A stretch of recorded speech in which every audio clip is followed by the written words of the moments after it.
Hello বন্ধুরা, good morning and welcome back to my channel Mumtaz daily blog চ্যানেলের আরও একটি নতুন ভিডিওতে তোমাদের অনেক অনেক স্বাগত জানাই। আশা করছি তোমরা সকলেই বেশ ভালো আর সুস্থ রয়েছ, আর ঈশ্বরের কৃপায় আমিও কিন্তু বেশ ভালো আছি। আজ হলো রবিবার, আর এখন ঘড়ির কাঁটায় বাজছে ওই সকাল 8:30 মতো। তো আজকের ব্লগটা এখন থেকেই তোমাদেরকে সাথে করে নিয়ে শুরু করছি। আশা করছি প্রতিদিনের মতো আজকের ব্লগটাও তোমাদের খুব ভালো লাগবে। চলো তাহলে দেখতে থাকো। সকালে যখন ঘুম থেকে উঠেছিলাম তখন ওই ঘড়িতে মোটামুটি সকাল 8টা মতো বাজছিল। আর আজ একটুখানি লেট করে ঘুম থেকে উঠেছি বলতে পারো, কারণ ওই যে আজকে তো রবিবার, আর রবিবার মানেই তো ছুটির দিন। যদিও সারাদিন অজস্র কাজ রয়েছে সংসারের, এছাড়া টুকিটাকি এক্সট্রা কাজও থেকে থাকে আমার, তবুও ওই যে ইচ্ছে করে একটুখানি লেট করে উঠে থাকি। আসলে সপ্তাহের অন্যান্য দিনে যেহেতু সকালবেলা টিউশন পড়ানো থাকে, তো সেই জন্য আমাকে ঘড়ি ধরে সময় মতো উঠে যেতে হয় প্রত্যেক দিনই। তবে আজকে যে ছুটি ছিল বলে আমি কিন্তু একটুখানি লেট করে উঠেছি। আর উঠে সবার প্রথমে সংসারে যা যা টুকিটাকি বাসি কাজকর্ম থেকে থাকে, ওই একই কাজ, উঠোন ঝেড়ে নেওয়া, ঘর ঝাড়া আর কি, তো সেগুলো আমি সেরে নিয়েছি।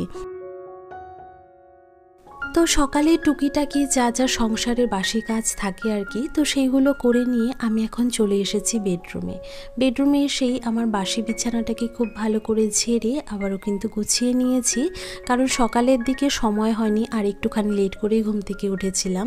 তো ভাবলাম প্রথমে বাসি কাজগুলো সেরেই আমি ঘরের কাজগুলো করব। তো যাই হোক, এদিকে আমার বিছানাটা গুছিয়ে নিয়ে মায়ের ঘরের বিছানাটাকেও ঝেড়ে পরিষ্কার করে নিয়েছি।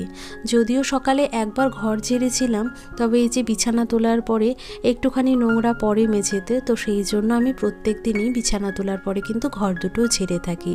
তো ওদিকে ঘর দুটো ঝেড়ে নিয়ে আমি চলে এসেছি টিউবওয়েলে এসে কাল রাতের কিছু এঁটো বাসন রাখা ছিল, তো সকালে ওইগুলোকে আমি বের করে নিয়ে জল দিয়ে ভিজিয়ে রেখে দিয়েছিলাম, যে কারণে বাসনগুলো মাজতে কিন্তু খুব একটা সময় আমার লাগেনি।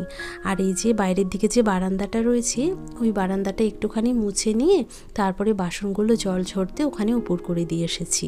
আর এই যে বাসন কটা মেজে নিয়ে এখন দুটো ঘর চটপট করে মুছে নেব। প্রত্যেক দিন সংসারের কাজগুলো একই রকমভাবে না হলেও আমি কিন্তু প্রত্যেক দিনই একটা প্ল্যান অনুযায়ী কাজগুলো করে থাকি। বিশেষ করে যেই দিনগুলোতে আমার ঘুম থেকে একটুখানি লেট হয়ে যায় উঠতে, সেই দিন আমাকে অনেকটা বুদ্ধি খাটিয়েই কিন্তু সংসারের কাজগুলো সেরে ফেলতে হয়। তা না হলে এতগুলো কাজ সময়ের মধ্যে কিন্তু কখনোই কমপ্লিট করা পসিবল হয় না। তো যেমন আজকে সকালবেলায় চেষ্টা করলাম বাসি কাজগুলো সেরে ঘর মোছা, বাসন ধোয়া সমস্তটাই আগে সেরে নিতে। আর তারপরে এই যে দেখো, সকালে সমস্ত কাজকর্ম সেরে নিয়ে আমি কিন্তু স্নানটাও করে নিয়েছি। ওদিকে ক্রিম লাগিয়ে আর সিঁদুরটা পরে এখন দেখো চলে এসেছি বাইরের উঠোনের দিকে। তো আমাদের এই উঠোনের সাদা ফুল গাছটাতে কদিন ধরে বেশ কটা করে কিন্তু ফুল ফুটছে, তো দেখতেই পাচ্ছ আমি কিন্তু অনেকগুলো ফুল তুলে নিয়েছি। আর এই তো গাছ থেকে কটা সাদা ফুল তুলে নিয়ে তারপরে এই যে মন্দিরের সামনে চলে এসেছি। আর এখানে এসে প্রত্যেক দিনের মতো স্নান করে যেমন তুলসী গাছে জল দিয়ে থাকি, ঠিক তেমন আজকেও দিয়েছি। তো একটুখানি জল অর্পণ করে সাথে একটা কলকে ফুল দিয়ে তুলসী গাছে পুজোটা করে নিলাম। আর তারপরে ফুলের সাজিতে নানান রকম ফুল কিন্তু ধুয়ে রেখে দিয়েছি। আসলে কি বলতো, ধুতরে ফুল আর এই যে কলকে ফুলটা দেখতে পেলে সেটা আমাদের পাশের বাড়িতে দুটো গাছে হয়। তো মা প্রত্যেক দিন পুজো দেওয়ার আগে এই ফুল কটা পেরিয়ে আনে ওদের বাড়ি থেকে। তো যাই হোক, ওদিকে ফুলের সাজিতে ফুলগুলো রেখে দিয়ে আমার ওই ভেজা নাইটিটা ওইদিকে উঠোনে মেলে দিয়ে ঘরে চলে এসেছি। সকালবেলা আজ দোকান থেকে এই যে কটা ক্রিম রোল আনা হয়েছিল, ছোটোবেলাতে না বেশ খেতাম জানো তো স্কুল টাইমে, আর এখনও এই রোলটা আমার ভীষণ ভালো লাগে, তাই মাঝে সাঝেই দোকান থেকে কিন্তু আনা হয়। আর সকাল সকাল আজ তেমন কিছু খেতে পারলাম না, জানোই তো একটুখানি লেট হয়ে গিয়েছিল, তো সেই জন্য এই রোলটাই সকালবেলা খেয়ে নিলাম সকলে মিলে। আর তারপরে এই যে বাজার থেকে যে সবজিগুলো আনা হয়েছে সেগুলো তোমাদের সাথে শেয়ার করলাম। আর এগুলোকে এখন একটা করে ফ্রিজে তুলে রাখার পালা।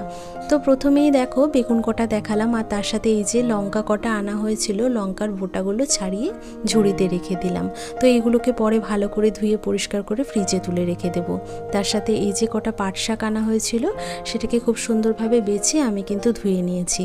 আর এই যে তার সাথে আনা হয়েছিল কটা মোয়া মাছ আর পুঁটি মাছ, তো সেইগুলো দিয়ে কিন্তু মাছের রান্নাটাও করে নিয়েছি, সেটা আজ তোমাদের সাথে শেয়ার করতে পারলাম না। আর এই যে তারপরে দুপুরের লাঞ্চের প্লেটটা কিন্তু শেয়ার করে নিলাম। সকালবেলা বাজার থেকে সবজি আনার সাথে সাথে এই কোল্ড ড্রিঙ্কসটা আনা হয়েছিল, তো সকালে ফ্রিজে তুলে রেখে দিয়েছিলাম। তো ভাবলাম যে দুপুরবেলা খাওয়া দাওয়ার শেষেই না হয় কোল্ড ড্রিঙ্কসটা খেয়ে নেব। তো সকলে মিলে দুপুরে লাঞ্চের শেষে এই কোকাকোলাটা খেয়ে নিলাম, আর তারপরে একটুখানি ঘুমিয়েছিলাম। এখন যেন তো দুপুরবেলা না ঘুমোলে একদমই ভালো লাগে না। আর তার সাথে আজ যেহেতু রবিবার, আমার তো অফিসের কাজও ছিল না, তো সেই কারণে একটুখানি রেস্ট নিয়ে নিয়েছিলাম। আর তারপরে এই যে এখন চলে এসেছি বিকেলে কাজগুলো সেরে নিতে। প্রথমে বাইরে উঠোনের দিকে যে কাপড়গুলো মেলে দিয়েছিলাম সেগুলো শুকিয়ে গিয়েছিল বলে ঘরে তুলে রেখে দিয়েছি। আর এই যে তারপরে বারান্দাতে যে গাছগুলো আমার রয়েছে সেগুলোর একটুখানি যত্ন করে নিলাম। গাছগুলোতে কিন্তু বেশ সুন্দর সুন্দর নতুন পাতা এসেছে, আর তার সাথে এসেছে সুন্দর সুন্দর ফুলের কুঁড়ি। তো এগুলো দেখলে না মনটা কিন্তু বেশ ভালো হয়ে যায় জানো তো, আর একটা পজিটিভও এনার্জি ফিল করি ভেতর থেকে। তো যাই হোক, গাছগুলোতে জল দিয়ে এই যে দেখো এখন আমি উঠোনটা ঝেড়ে নেব চটপট। বন্ধুরা, তোমরা তো জানোই আমি সকালবেলায় যেমন ঠিক ঘর উঠোন ঝেড়ে থাকি, ঠিক তেমনই বিকেলবেলাতেও কিন্তু ঘরের সাথে সাথে উঠোনটা ঝেড়ে পরিষ্কার করি। আর তার মধ্যে এখন যেহেতু হাওয়া বাতাসের দিন, তো সেই ক্ষেত্রে এখন যদি আমি উঠোনটাকে এরকম অবস্থায় রেখে দিতাম তাহলে নিজেরই কিন্তু বেশ খারাপ লাগতো জানো তো। আর এছাড়া উঠোনে পাতা পড়ুক বা নোংরা হোক কি না হোক, আমার প্রত্যেক দিনের বিকেলের এটা অভ্যেস। আমি কিন্তু প্রত্যেক দিন সকালবেলার মতোই বিকেলবেলাতে উঠোন ঝেড়ে পরিষ্কার করে থাকি। আর এই যে দেখতে পেলে কত গাছের পাতা পড়েছে, এই যে আমাদের উঠোনটার মধ্যে একটা বড় বেল গাছ রয়েছে না, তো ওই গাছের পাতাগুলোই হাওয়াতে এরকম ঝরে পড়ে প্রত্যেক দিন জানো তো। আর আমি চেষ্টা করি আমার উঠোনটা যেন একদম পরিষ্কার ঝকঝকে থাকে। আসলে দেখো, কেউ যদি গেট দিয়ে এসে প্রথমে এরকম উঠোনটা নোংরা দেখতে পায় তাহলে সেক্ষেত্রে কিন্তু তার মনেও একটা নেগেটিভ কাজ করবে, তাই না? আর আমি সবসময় চেষ্টা করি আমার ঘর, উঠোন, বাইরেটা, ভেতরটা সমস্তটাই যেন পরিষ্কার পরিচ্ছন্ন আর ঝকঝকে থাকে। আর এই তো বন্ধুরা, তোমাদের সাথে কথা বলতে বলতে পুরো উঠোনটা আমার ঝাড়া হয়ে গেছে। আর এরই সাথে মন্দিরের দিকে যে উঠোনটা রয়েছে সেটাও কিন্তু আমি ঝেড়ে পরিষ্কার করে নিয়েছি। তো দুদিকের উঠোনই ঝেড়ে নিয়ে তারপরে এই যে দেখো এখন আমি চলে এসেছি ঘরে। ছটপট করে এখন ঘর দুটো ঝেড়ে নিয়ে চলো। আর এরপরে কিন্তু আমার বিছানাটাকেও খুব ভালো করে ঝেড়ে আমি পরিষ্কার করে নেব। ঠিক যেমন সকালে করে থাকি, বিকেলবেলার দিকে এটা আমার করা কিন্তু একটা অভ্যাসে পরিণত হয়ে গেছে বলতে পারো। বিছানাটা অগোছালো থাকলে আমার একদমই ভালো লাগে না, যেন মনে হয় পুরো ঘরটাই যেন এলোমেলো হয়ে রয়েছে। তো যাই হোক, এই যে প্রথমে ঘরের জানলাটাকে আমি আটকে দিলাম। আর জানো তো, আমার বিছানাটা যেহেতু একদম জানলার পাশে, তো সেই ক্ষেত্রে এত হাওয়া বাতাস হওয়ার কারণেই না জানলা দিয়ে সমস্ত ধুলোবালি এসে যে ঘরের বিছানাতে, সোফাতে আটকে থাকে। তো সেই জন্য সকালে বিকেলে আমি কিন্তু খুব ভালো করে ঝাঁটা দিয়ে ঝেড়ে পরিষ্কার করার চেষ্টা করি। তো যাই হোক, ওদিকে আমার বিছানাটাকে খুব সুন্দরভাবে গুছিয়ে নিয়ে এখন চলে এসেছি মায়ের ঘরে।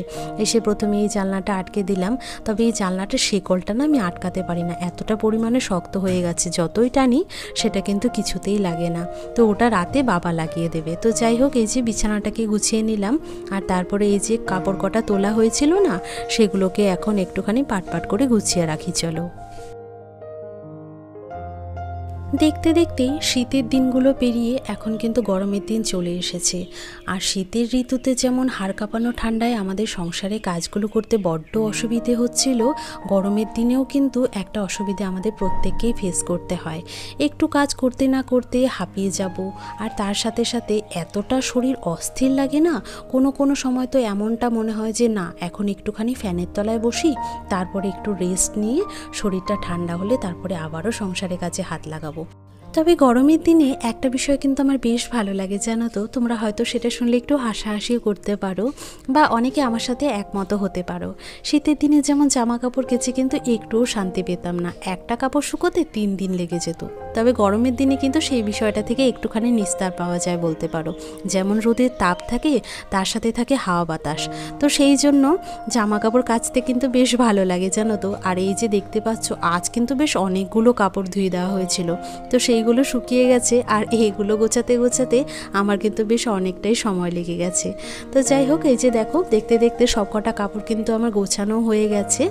আর মায়ের দু একটা শাড়ি রয়েছে, তো সেগুলো এখন চটজলদি একটা করে গুছিয়ে নেব। যদিও প্রথমে এমনি গুছিয়ে নিয়েছিলাম, তবে এইগুলোকে একটুখানি টান টান করে না গোছালে আমার কিন্তু একদমই ভালো লাগে না। আর এই তো বন্ধুরা, দেখতে দেখতে আমি কিন্তু আমার নাইটির সাথে সাথে মায়ের শাড়ি, সায়া, ব্লাউজ সমস্তটাই গুছিয়ে নিয়েছি। আর এই যে প্রত্যেক দিনের মতো জামা কাপড়গুলো গুছিয়ে নিয়ে চলে এসেছি আলনাটাতে খুব সুন্দরভাবে কাপড়গুলো সাজিয়ে রাখতে। আর এই আলনাটাতে আমি প্রত্যেক দিন এইরকমভাবেই জামা কাপড়গুলো ভাঁজ করে গুছিয়ে রাখি। এখন জানো তো, বেশিরভাগ বাড়িতেই কিন্তু আগের মতো আলনা দেখতে পাওয়া যায় না। তবে আমাদের এই আলনাটা কিন্তু অনেক দিনের পুরনো। যদিও আলনার একটা সাইড কেটে দেওয়া হয়েছে, কারণ এতে জায়গাটা ঘরে বেশি লাগতো, আর ওই অংশটা আমাদের খুব একটা প্রয়োজনও পড়তো না।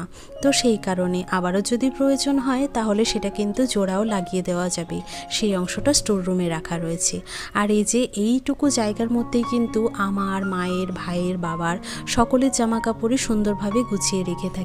আসলে সাজিয়ে গুছিয়ে রাখলে কিন্তু একটা ছোট্ট জায়গাতেই অনেক জিনিস ভালো করে গুছিয়ে রাখা যায় জানো। আর এই যে দেখো, ওদিকে আলনাটা গুছিয়ে নিয়ে এখন চলে এসেছি। এই যে দুটো শাড়ি আর আমার কুর্তি লেগিংসটা রাখা ছিল, কদিন ধরেই আলমারিতে তুলবো বলে রেখে দিয়েছিলাম, তো সেটাই এখন তুলে নিলাম। তো বন্ধু, আজকের মতো এখানেই বিদায় নিচ্ছি। কাল দেখা হচ্ছে নতুন আরও একটা ভিডিওর সাথে। টাটা।